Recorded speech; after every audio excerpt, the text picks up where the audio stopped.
easy. Jadi saya telah mukir prime dah bal makan bang now kan bang mukit bu prime dah switch. If the Lord did not show himself to them, they don't know who Jesus was. Bukan makiat tu kan bang ku tam di cerngeh mang nai. The shepherds stay watching that night. Nei ching nào kan bang. That's their job. Ching nào khúc nào cao sai kri ching tang ap na ching pu nei ching nào kan nào đi siang ban hai sắc kan bang. That's their everyday life that they live by it. Bila prime dah kit sai kit nal prime ba bukan makiat bu kan bang ching. Because the Lord know who the shepherd were. Bukan makiat nei ching ri ching kan bang mau sang mau rau. The shepherd are poor. Kan bang ri tam nào kana. They Kan bang ri tam nào kapah. live in a poor. Kan bang ri tam nào ungau krau sai pong sa aku tu dah. They live in poverty. Kira kan bang mabu pranda nal kan bang kana. How do you think that God know them like that? Tuan mau kan bang pakan mà mắt giáp chắc oanh mắt rame can này kan bang rap chắc nan bang can này. Whenever they're watching the sheep, they were very, very royal. Kira kan bang mau nyul manau can này. Because they're not crazy about their job. Kira kan bang mau yang manau can này. They're not deepened in their job. Kira kan bang mau min manau can chỉ khai lớn đang nào prime street chưa được. But they don't prioritize their job of the Lord was born. Tâm gan có hay là The same tâm of na Noel yesterday là in Christmas time. cứ quay qua ông nâu hè là ai chim là Noel đi ra hè. I always invite and call all the brother and sister. Today is our Christmas. Cứ ngày khang mà khăn bắn Sometimes I joke around. na bé sẽ đi ngoài The 21st, nhìn ra cướp ra là phải các kiếp là phải suy cứu chủ đề my church have a Christmas program. trên ông nâu hắn giờ Can you guys come visit? là màu hắn If you don't come, cứ một bước tràn nước tràn mà mày ố I'm not your friend no more. thì mọi cái bác là hầu mất bữa nào này mình bữa cạn ngắn nhở And they say, oh my goodness, you're so serious. cả bao nào hè năm hè hai bữa phim mà I think the new year we're gonna do it like that. mất bữa nào đấy How does that be? anh kèm với lại anh ngồi chè tại bằng mắt luôn Because we wanted to go together. chưa ra tu nam thì bắt hai sai gì Only one year we meet at one time. kèm hàng cả nào hay cho mặc hoài Because we want to remind ourselves about what we believe. cướp cả on nâu I remind brother on nâu cả cướp đâu and sister remind cướp me. trâu on nâu I push brother and sister. on nâu ắt trâu The brother and sister in Christ will push Rê, me. nè mới nào cho hè áp na là bằng chiên play quét mà tay đồng phù áp na nào cho hè hít bơ bơ mặc hoài That is how we know that in Christ we receive that we will have fruit and always on fire. jadi nana ông nào hè lao hè giang mà nào lá can chỉ hè chiên nào hè cho mặc hoài Don't prioritize your life before Christ. từ ngoài chỉ ta One small. trời chiên tu huê của linh mê mặc hoài ra hay sao được trở nên một người mới cho Chúa To become a new person in the Lord. mà bữa nào chiên linh mê How to become a new person? Yang bukan makiat naik kembang caknya kembang apna apnam apkai kenai gem. Like the shepherd, they always, year after year after year, they all look like the same. Có the can mà khúc tầm primi apna làm phùng phùng chè néo bằng apna tại tục tiền néo thôi chừng quát một quát thì đằng ca một bầu that is do rồi. Just like in America, all the nail tech. They work the same thing over and over and over, but they still do the same. Bố nam can cầm company làm bàn nông ôi tao giang hành can chỉ ra gì cô hay ra gì đó. The same thing people that work in a company, they prepare food to go to work, go home, and it's like over and over the same Cô thing. cái mắc giáp tầm bàn nông.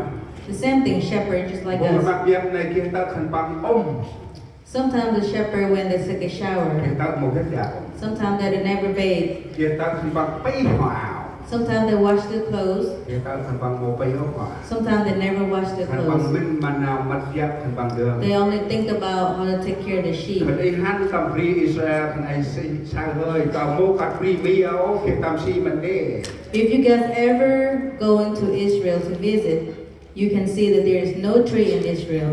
ក្នុងសៅលុកទេ You only see rock and ក្នុង desert. ព្រីរះទេ Only all desert. គេទូយោគយ៉ាមេឡាមកគេដាក់អូ There's a lot of mountain, but there's no water.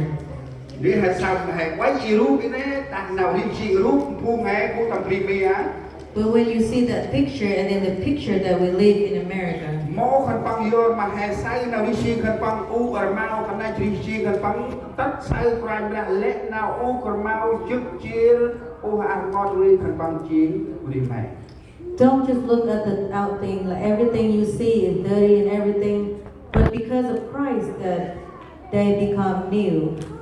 ឡានបានមកហូរងណោ Today, brother and sister, ហើយម៉ៃជ្រីជុ you and me, ហើយហត់រះលេត្រយេ we always tired. ណារ៉ៃ Today, ហើយហានវិញប្រាស់រូប we go to church, មកខុសមិននេះ it's very happy. មកមើល How? ក្រែងប្រាស់គូរៀលម៉ែ Because God always been with us. ហើយជាព្រីម៉ែតាមក្រែង We are new in God. មកមើលbây giờ là nào trên cái mắt của anh đang trả tâm thần bằng khả năng khác như là mà Why? Because the glory of God is always with them. biar tập từng ấy A second.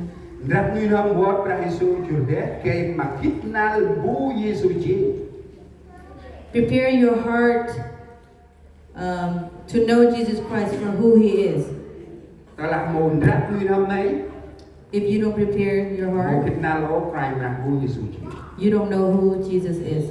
tu hay nam mới chăn tất mà chạy hè If a person go to your house cái đóng hè đi huân hè mồm mấy chừng bàn hè một chút mồ áo ly chan hè rinh dơ một khách mà rinh rập and then they come inside and they see all the stuff around your house, everything is so messy, the glass everywhere, the floor is not swept. How you think? cái đây rinh rập ai lo một lần tắt chạy chạy mà một Do you prepare before the guests go to your house or not? nàng ai rinh rập mới được rập lò gạt nhét You're gonna prepare. What do you prepare? Water, sương bàn chun quá all the place to stay, sofa and everything good. cứ phan lâu chạy mua là cực mưa chật mò vậy I go to a place, to a house, nông vụ cực tất nào hè hành phải chạy vụ là hè hành này là cho từ chuột này sẽ ra rơi tầm gì phò này mong hành nào chạy này when I go to somebody's house and then I took off my shoes and then you can feel all the gravel, whatever is on the floor. How you feel about that? mong hành mình là chạy này bách lắm không Do you think somebody's sweeping their floor or no? mổ chỉ là hay sai chạy vụ hay cho người dùng chân này hay sai một khi ra chân này chạy này bằng bạch If we go to a people's house and then we take off our shoes, với And là then cái the- con đầu của mình là hề rap word nách ninh chào họ là lại tích mà yêu ấy hề thì kia cái gì brother and sister in Christ, if we go to somebody's house, we prepare the same thing. We prepare our heart. hề một ăn thân bằng kiệt nào là học tập mà yêu hề là mật trò là vào sao cho là vào sao mèo là mà giúp mà giang quỷ là ai cùng một cha nhó When we invite a guest, if they see all the, if you have dog, you have dog hair everywhere, so it's very hard for you guests to sit down. năm ân nhìn rằng đu hề ta kia rằng bằng chạy cái pe đất rai nam đi This year, my house have received 3 pastors. Very cry nam tay của John. 2 pastors from Cambodia, Tu thấy cry nam tay của Việt Nam. 1 from Vietnam. cực clean topic nêu ai cái mặt lắm đâu I clean the bedroom, very clean. Then wrap on topic, I prepare the bed. then wrap in the comfort, I prepare the pillow, wrap under con trai thò xe, toothbrush, wrap ao khăn chút sắc, towel. wrap shampoo, mang đờ shampoo. I prepare all the shampoo. Nay chừng nào hay wrap của này tập này. That is when we prepare. Đó là tập của này ta chơi hay chỉ đi mà bự, hành wrap ra, ủa ta là giúp của một cái màu chút ra tập của nó hay là khách khá tập đến này khách khá tiền ơi. If we invite a guest and then we never prepare, and then when they come to our house and we prepare right there, Đi một ai đông khu gần mặt đẹp khẩn bằng rất nuôi năm mổ khẩn bằng ghê má quát mà khẩn bằng just like the shepherd, they did not prepare their heart for themselves. vùng gần mặt đẹp khẩn bằng rất nuôi năm rùa ngoáy khẩn bằng nguyên khẩn bằng sạch. What do you think they're gonna see? Đó là khẩn bằng sóc chân nào an khi mà họ tiếp nhận sự sát của Chúa thì họ đã nhận điều đó. Sau đó điều gì? If they already prepared the glory of the Lord, after that, what are they gonna see? Họ không chỉ những thấy bầy chiên mỗi ngày. They don't just see all the sheep every day, Khi mà họ nhận ánh sáng, but when they receive the glory, họ nhận cái Chúa Giêsu là con của Chúa. they know Jesus Christ is the Son of God. Đầu tiên tiếp nhận ánh sáng, First, receive the glory. thứ hai nhận biết Chúa Giêsu là ai. Second, receive who Jesus Christ is. Đó là tấm lòng giọt lòng đầu trong gia đình là phải có và hai phần. Thứ nhất tiếp nhận ánh sáng và thứ hai nhận Chúa Giêsu là con của Chúa Trời. That is to receive the Lord. First is receive the glory, and the second receive the Jesus Christ. Tâm thức không? The bottom part. Lão ăn mặc rành ra hầu người gì? Praise the Lord every day.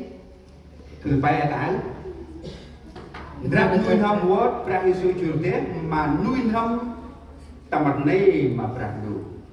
Prepare your heart to receive the Lord Jesus. A true worship is that it's giving thanks to our Father with everything He had given us. Tầm nào giờ thì là bằng tấm lòng người khen Đức Chúa Trời. With all your heart, praise God. Đó là bằng thành bằng sai trí con crying ra. When they see the Son of God, Còn bằng tầm này mà crying ra một kia nào hay là số một. they give praise to God. Đó là này mai chỉ gặp tụi bạn đó là hệ sai chú tin nào khai tất mà hết. The same thing for us. If we see something good news to Đó us, là hệ sai chú tin nào khai chú han tâm đi. if we go in